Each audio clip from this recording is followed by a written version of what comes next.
And we begin with an update this evening. The city of Little Rock has moved forward with the proposed citywide weekend curfew for anyone under age 18. This decision follows a recent shooting in the River Market that left one person injured. City leaders unanimously approved the curfew during a special meeting Tuesday night. Mayor Frank Scott says that the plan was meant for summer, but with recent incidents pushed the city to put it in place sooner, and many community members say they see it as a step towards improving safety. I think that is a very good idea because as a parent, I feel like all parents should know where their children are. I think it's very important to make sure our young adults and our teens are growing up in safe areas and they're, staying true to the law. And so I don't think it's a terrible idea.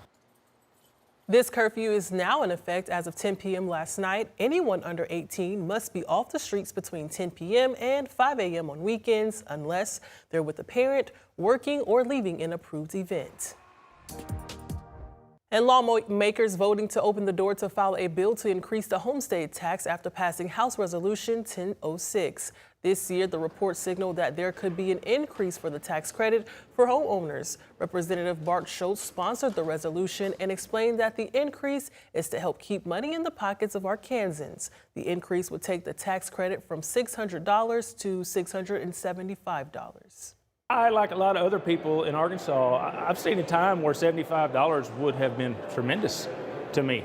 And so, yeah, it doesn't sound like a lot, but if you look at it, the overarching thing here, it's a lot of money to our state, and every dollar counts. A bill could be in front of lawmakers as soon as next week. And for most people, cell phones are a way to stay connected, but inside prisons, they're illegal. And lawmakers say contraband phones are being used to keep crimes from going from behind bars. State lawmakers say illegal cell phones inside Arkansas prisons are fueling crime from behind bars. A proposed program would use mobile technology outside the state's largest prison, the Varner and Commons unit, to detect illegal phones, signal, and shut them down. Once it finds that signal and knows that's an illegal phone inside our prison system, it will not just suppress that signal, it terminates that signal, and it takes it about 20 minutes to do so. It's almost the process time for the Department of Corrections to be notified and go to the location. The two-year pilot program will cost about $500,000 a year. Supporters say similar technology has led to major crime busts in other states, including the confiscation of thousands of contraband phones.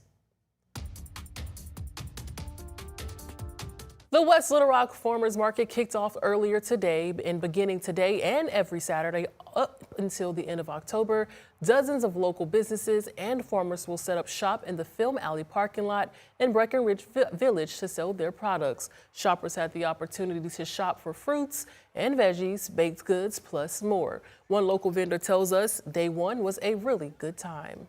It's a great way for small businesses to get their name out there, to meet the community, and just get some exposure. Plus, it's a really fun time, and we get to meet other vendors and connect, which I love that. And I really love connecting with our customers. Like, it's just, I don't know, it's just something like very warm about it to me. The market will open every Saturday starting at 8 a.m. And a few months ago, THG 11 first brought you the story of Andrew Price, a young musician from Little Rock who lost everything he had when his family's house caught fire. Today, we have a positive update from THV's own Carter Threet. That's right, Tamer, but first, an important piece of context. Andrew Price is blind, meaning his instruments and equipment have to be specially made. But as you're about to see, through the power of music, Andrew's been able to overcome his challenges one by one. I was going crazy. Andrew Price describes the immediate aftermath of this January house fire as miserable, not just losing a house, but losing the ability to play. Whenever I can't play any music, it just, I feel disconnected. But quickly things started to turn. Over at Renowned Music in North Little Rock, owner Brandon Toney also experienced a house fire growing up. I can empathize immediately. And especially him being a musician, and he's blind. I mean, I can only imagine that music is just everything. And he wanted to help that music play again. And I'm like, well, we sell instruments. I can find you a keyboard, and then So we did that. I found him one with a nice case as well, so that was kind of added bonus. But that wasn't all. Local country music duo and 2025 Arkansas CMA Entertainers of the Year, Cliff and Susan, saw the story too. We took him into our studio and showed him around our studio, and he was really interested in how everything works in recording. They even recorded a video for one of Andrew's favorite songs, encouraging their fans to donate to his cause. Music is a gift and it brings people together, and in this situation it brought us together with Andrew. And the music brought Andrew to a place of joy. It feels like a new chapter, honestly.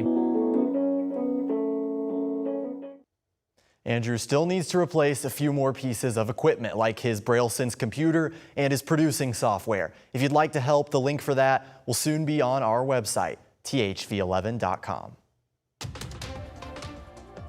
Women's hockey is having a major moment. See how the PWHL is turning heads and building for the future when we come back.